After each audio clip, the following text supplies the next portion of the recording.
دستا په شان ښکلي ډېر دي دلته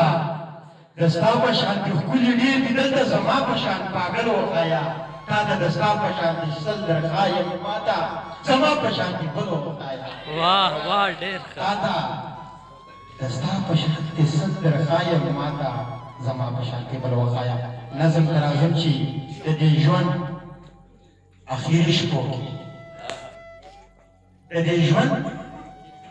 اخري شپو کې د دې ژوند په ختمېدو کې نظارې به ښکاره کېږي علامې به ښکاره کېږي د قیامت د نشانو نه نشانې به ښکاره کېږي د انسان وجل به عام شي د ایمان وجل به عام شي خور او ورور پکې لاسه کې د خپل ځان وجل به عام شي خور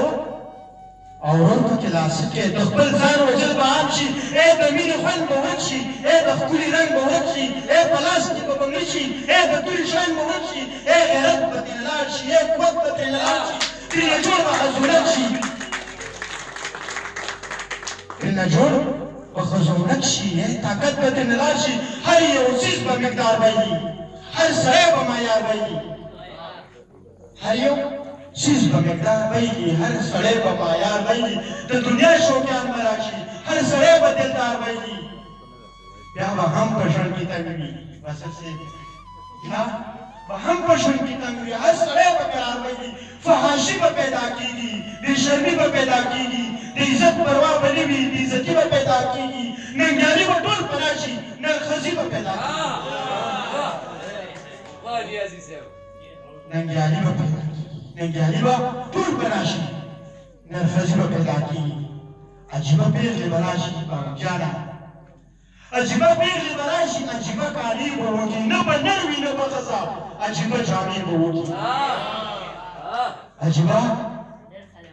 عجیبه پېغلې به راشي عجیبه کالي به وکړي نه به نر وي نه به ښځه